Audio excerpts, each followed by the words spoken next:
Hello, everyone, and welcome back to the Frenzy Extra. I'm joined by Jim Wilson of Home Team Magazine and the Telegram and Gazette Sports. Jim, this week we're going to talk about some of the big matchups coming up. First, Neshoba Holy Name. This one should be a great one. This is one that, you know, as a football fan, you want to go out there and pay money to see this ticket, to see these two teams play. Neshoba getting some votes as, you know, they are the #1 team right now. There's other teams getting votes, but they're the #1 team right now going into the season. So many coaches talking about them. Holy Name is racking up points. I mean, Holy Name has 118 points scored, and they're calling the dogs off of some of these teams. Right. And that's the most scary part about Holy Name, because, I mean, you look at knee-jerk reaction, how much does Neshoba win by? But a lot of people said the same thing about the St. John's game when Holy Name opened up, and they took them to the limit. And it was a shootout. They ended up losing by a touchdown. It was like Madden was 40 and 46-40. I mean, that was just a great coming-out party for the Holy Name guys. And they showed, no matter how good you think this team is, they're going to come out and fight. They're going to fight. They like being the underdogs in that Neshoba game because they can come out and they can put some points on the board, and they should scare the Chieftains. It should be a great game. Yeah, and Neshoba scored 127 points this year. Of course, they got the weapons with John Njoku, one of the fastest kids in Central Mass. Now they get Zach Hume back, as you and I talked about last week. Probably the best defensive player in Central Mass. He really didn't play much at all the first couple weeks. Now he's back. That adds a huge dimension to this game, especially against a double wing, especially against a team that wants to run between the tackles. Right, this is the perfect game to get him back because that's what they need him for. Because you saw what Karan Wright did against a great defense in St. John's, and he ran for 300 yards against those guys. So I think, you know, Neshoba sees that, and they know they have to be on the game.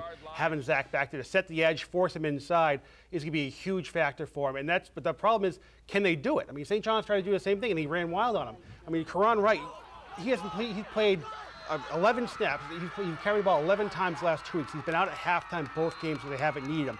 He's run for 375 yards and 6 touchdowns in that time. So 6 of those 11 carries have gone for touchdowns. 35, 45, 49, 55, 81, 64 yards, game-breaking touchdowns every time he touches the ball. Why is no college looking at these guys? That's the point. That's the point that Holy Name wants to know, or the question that Holy Name is asking everyone. Huron Wright averaging 17 yards a carry. You talked about that, well on his way to 1,000 yards. He could probably already have 1,000 if he stayed in for the second half the last 2 weeks. But when is a college going to look and say, okay, I'm not going to look at 5.4, I'm going to look at yards per carry, I'm going to look at his 40 time, I'm going to look at his strength in the weight room.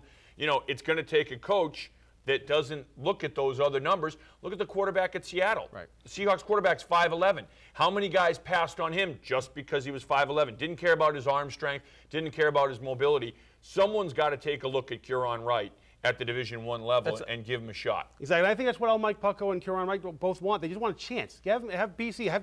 He can't help UMass. I've seen UMass play the last couple weeks. They could use a Huron Wright back there. I mean, just give him a chance to show what he can do. Because, like you said, size doesn't matter. He's making those plays. I mean, St. John's is a big team. Yep. Westboro has some thumpers on there. You know, Arlington Catholic has some great players. He was able to do that stuff against all those guys. So what he does against Neshoba could go a long way of saying what he can do at this next level. Because he's not going to see too many better defenses than Neshoba. Yeah, and you know what? St. John's defense shut down a Catholic Memorial team last week that has a skill position player, wide receiver, running back going to UMass.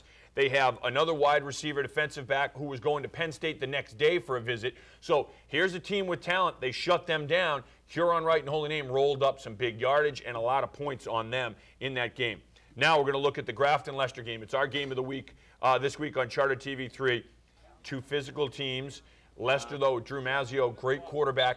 Grafton, Mike Ross says this may be the best defensive team that he's had since he came to Grafton, and that's saying something. They've had some good teams, but these two defenses, Grafton's only given up 14 points in 3 games. Leicester's only given up 12 points in 3 games. And those 14 points came to Shepherd Hill last week, and one of those points was the last second touchdown. So, I mean, Grafton has done a great job this year. And I was at that St.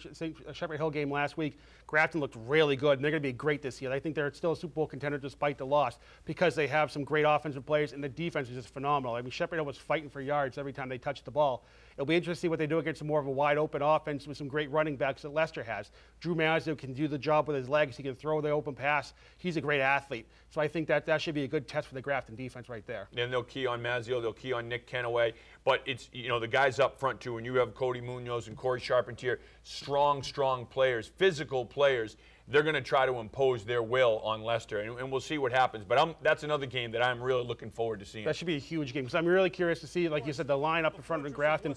But those running backs, all they have to do in the double wing offense is just give them a second or two, push them the right way, turn that shoulder in, and these guys get the edge, and they're gone for a long game. I think that's what Grafton's hoping to do against Leicester. They're not quite as big up front last year, but give Griff the players in a couple weeks. He's going to have these guys running. They're looking forward to this game. Another game that year in and year out was always a huge game. Everyone circled it on their calendar. This year it's kind of flown under the radar. Wachusett and St. John's. And in terms of rivalries, no love lost at all between these two teams. I mean, this is something that both sides are thinking about year-round. Certainly Wachusett and that staff. Mark Wild, he's jacked up 365 days out of the year for this game. Right, you talk to any player on either of those teams, there's two goals: there's win the Super Bowl and beat St. John's or beat Wachusett. That's the game they care about. They say don't look forward to every game. Lies. They look forward to this game. They want to just, they want to hang on the other team, big hits. They want to watch the film on the next couple of days and just get all amped up because this guy took a lick here and all that, and this guy made a big game. This is a big emotional game for both of them. Wachusett, not a lot of people are talking about them, and we're guilty about that too, but I think they're a great team this year. They came off a tough opening week loss in the Neshoba. They've shown the last couple of weeks they're just the same old pounded, grounded out kind of team they have been the last couple of years. They should be at the end. They've had some great wins the last couple of weeks, and they should give St. John's all they can handle. Yeah, and they did move the ball in the second half against Neshoba. Right. Looking at Northbridge, Southbridge, and this one is huge for one reason. Coach LaChapelle going for his 300th career victory. You talked to Coach Losh today, but first of all, just a class act. You're not going to find a classier coach than Ken LaChapelle. What he has done with so many kids through the years, helping them not only on the field but off the field, gracious in defeat.